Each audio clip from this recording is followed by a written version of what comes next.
સુરતના ખટોદરા વિસ્તારમાં નોંધાયેલા રેપ અને છેતરપિંડીના કેસમાં પોલીસે આરોપી ઉદય હેમંત નવસારીવાલાની ધરપકડ કરી છે. આરોપીએ લગ્નની લાલચ આપી મહિલા સાથે છેતરપિંડી કરી હોવાનો આરોપ છે. સુરતના ખટોદરા વિસ્તારમાં 2024માં એક મહિલા દ્વારા રેપ અને છેતરપિંડીની ફરિયાદ નોંધાવવામાં આવી હતી.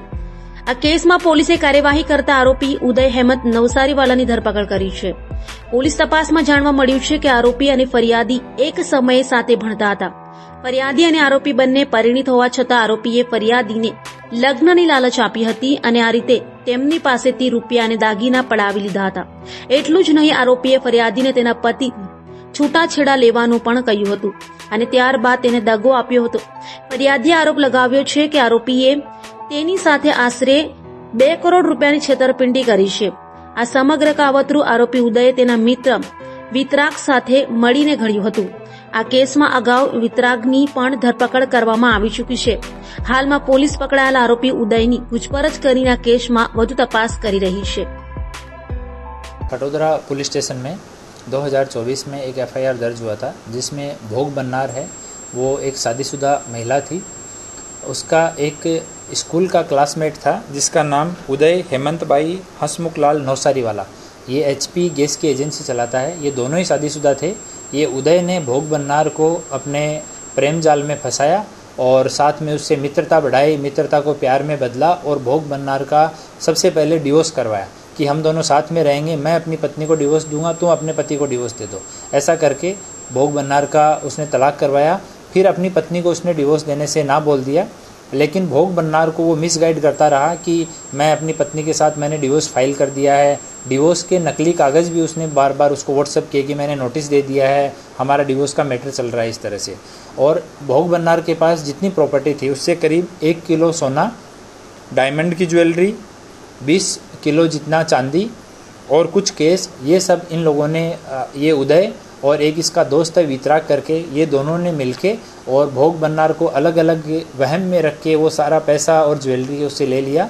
एक बार इन्होंने अपने घर पे आईसीयू जैसा सेटअप किया और उसका वीडियो और फोटो भोग बन्नार को भेजा. उसको बताया कि मैं आईसीयू में एडमिट हूँ, मेरे ब्रेन स्ट्रोक आ गया और मुझे पैसे की ज़रूरत है. और हर 3-4 दिन के बाद में वो पैसा एक्सटॉर्ट करते रहे.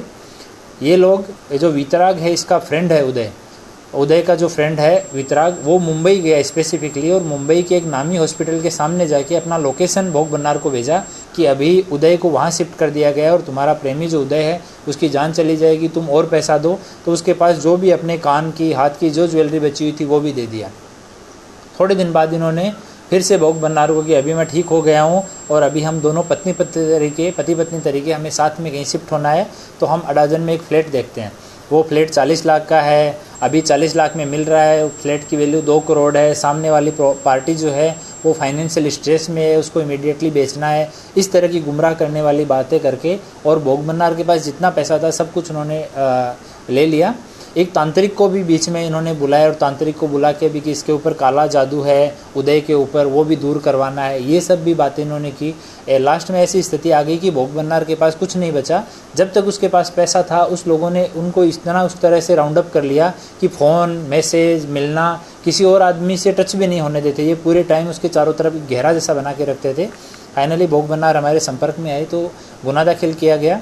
रेप और चीटिंग की वेरियस जो कलम है उनके तहत, फॉर्जरी के, क्योंकि उन्होंने बहुत सारे फोर्स डॉक्यूमेंट बनाए थे, उसके तहत एफआईआर की गई. वितराग को पहले अरेस्ट कर लिया गया था और उदय जो है उसके नामदार हाईकोर्ट गुजरात में उसने कांटेक्ट किया तो ऑनरेबल हाईकोर्ट का डायरेक्शन आया कि उदय जो है वो इन्वेस्टिगेशन में कोऑपरेट करेगा और उसको अटक नहीं किया जाए बिना हाईकोर्ट की परमिशन के. लेकिन बाद में भी उदय इन्वेस्टिगेशन के लिए हाजिर नहीं हुआ. हमने नामदार हाईकोर्ट को भी रिपोर्ट किया तो उसका सब जगह से बेल जो है वो कैंसिल हो गया. अभी वो कल पुलिस स्टेशन में एक एडवोकेट के साथ में हाजिर हुआ है, उसका इंट्रोगेशन अभी चल रहा है. इन लोगों ने मिलके फेडरल बैंक जो है वहाँ से वो गोल्ड रख के 45 लाख रुपए का लोन ले लिया. उदय का पहले का कुछ का इधर उधर का हिसाब किताब बाकी था वो उसने चुका दिया. कुछ और लोगों को इसने कुछ पैसा दिया हुआ था, जहाँ गोल्ड रखा हुआ था, किसी से पैसा लिया हुआ था, वो सब करके इस पूरा जो ये अमाउंट है ये आज की वैल्यू में करीब 2 करोड़ रुपए का अमाउंट होता है. और 2 करोड़ जितना इन लोगों ने भोग बन्नार को भुलावे में रख के उसको प्रेम में फंसा के ये सब उन्होंने ले लिया और उसमें से 60% जितना रिकवर हो गया है। एक जो लोन लिया हुआ था 23 लाख रुपए का फेडरल बैंक से, उसके लिए हमने वो पैसा वहाँ से रिकवर करने के लिए नामदार कोर्ट में अर्जी की थी, लेकिन उसमें बैंक ने वादा लिया है कि हमने लोन के बदले में, गोल्ड के बदले में हमने लोन दिया है, तो इससे हमारे हित प्रभावित होते हैं, तो उसकी सुनवाई नामदार कोर्ट में चल रही है। हम लोग प्रयास कर रहे हैं कि भोग बन्नार का एटलीस्ट जो फाइनेंशियल लॉस हुआ है वो रिकवर करवा सकें। तो 60% जितना रिकवर हो गया है, बाकी अभी दोनों से, उदय से और वितराग से, ये दोनों ने इतना पैसा हड़पने के बाद दोनों ही कोर्ट में चले गए और नामदार कोर्ट ने इस तरह का डायरेक्शन दिया कि इनकी पूछताछ करने के बाद में इनको अरेस्ट नहीं किया जाए, ये इन्वेस्टिगेशन में कोऑपरेट करेंगे और अरेस्ट करने से पहले नामदार कोर्ट को सूचित किया जाए। इस तरह के डायरेक्शन हमें मिले, तो नामदार कोर्ट के सभी डायरेक्शंस को फॉलो करते हुए हम लोग इसमें इन्वेस्टिगेशन कर रहे हैं और आगे की अभी पूछताछ चल रही है।